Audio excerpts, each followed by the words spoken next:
مولانا روم رحمۃ اللہ تعالی علیہ لکھتے ہیں چوتھا دفتر ہے کہ حضرت امیر معاویہ رضی اللہ تعالیٰ عنہ اور مولا علی مشکل کشا رضی اللہ تعالیٰ عنہ آپس میں تھوڑا اختلاف چل رہا تھا خلافت کے حوالے سے.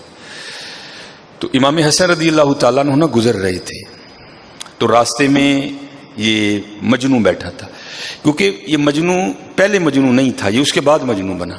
اس سے پہلے اس کا نام قیس تھا اور یہ عرب کا ایک بڑا مشہور قبیلہ ہے، یہ اس سے تعلق رکھتا تھا، شہزادہ تھا اس کا. ہی بس حضرت عشق نے ڈس لیا، پھر حال و بحال کیا.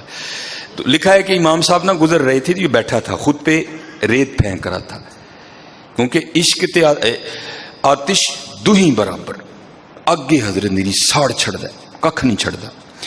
تو حضرت کا جب گزر ہوا تو آپ نے دیکھا کہ قیس بیٹھا ہے، تو آپ آ گئے اور آپ نے آ کر نا قیس سے پوچھا، قیس وہ تیرا کیا خیال ہے، خلیفہ کسے ہونا چاہیے، حضرت علی کو ہونا چاہیے کہ حضرت امیر معاویہ کو؟ ابھی مجنون نہیں بنا تھا، ابھی یہ قیس ہی تھا. تو عشق تھا نا حضرت، وہ حضور بلے شاہ کہتے ہیں نا، سیو نہیں مینو رانجا سدو ہیر نہ آکھو کوئی، رانجا رانجا کر دی میں آپ پہ رانجا ہوئی.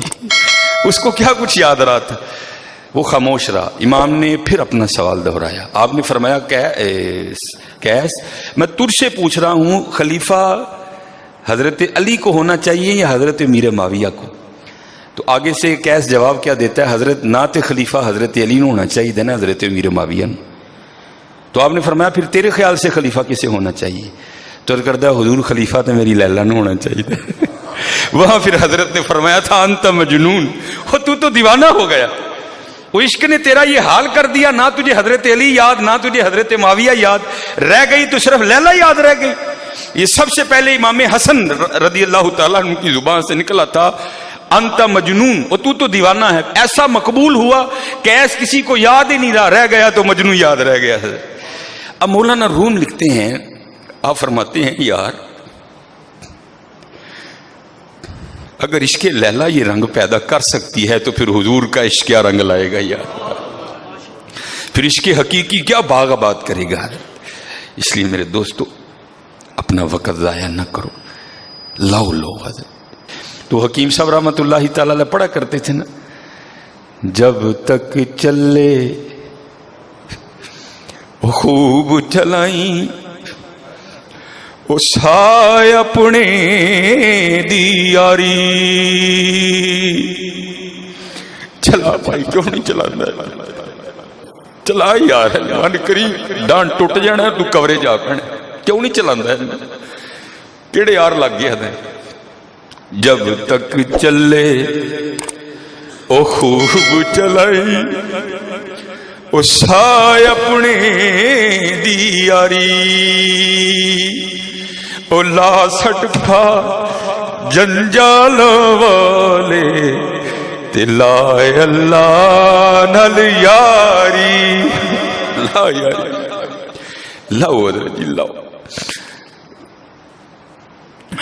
بعد دی گل ہے لاؤن والے تے آ جائیے نا، لگنی نہ لگنی مقدراں دیا کھیڈاں نے حضرت، کم از کم لا والے تے آئیے نا حضرت، لاؤن والے تے آئیے نا حضرت. اور یہ حضرت سلطان ابراہیم بن ادہم رحمۃ اللہ تعالی، ہم تو حضرت بہت پیچھے رہ گئے ہیں. اب فرماتے میں نے نوکر خریدا، غلام خریدا، ذرا کام میں آسانی ہو جائے گی. فرماتے جب اس کو گھر لے آیا نا تو میں نے اس کو پوچھا، او بھائی ظاہر ہے کام پڑے گا تو تجھے بلانا ہے نا، تو تجھے خرید تو لایا ہوں لیکن تیرا نام تو پتہ ہی نہیں، تو اس طرح کر اپنا نام بتا دے تاکہ تجھے بلانا ہو تو تیرا نام تو پتہ ہونا. وہ اگوں ہاتھ جوڑ کے کہندا حضور نوکراں دے بھی کو نام ہوندے نے، او جڑے نا نہ بلاؤ گے میرا وہی نا ہے. آپ بڑے حیران ہوئے یار کمال غلام ہے بھائی. آپ نے فرمایا بھائی دیکھ ہم نے تو دنیا ترک کر دی ہے، یہ گدڑی پہن لی ہے، چل تو مجھے بتا میں آتے ہوئے تیرے لیے نا بازار سے جو تجھے پسند ہے وہ کپڑا لیتا آؤں گا. رو کے کہندا حضور وہ غلاماں دی بھی کو مرضی ہوندی، جو تسی پاؤ گے میں وہی پاواں گا. آپ بڑے حیران ہوئے. آپ نے پھر اس سے تیسرا سوال کیا، بھائی ایسی تے جون دی رکھی سکی روٹی کھانی،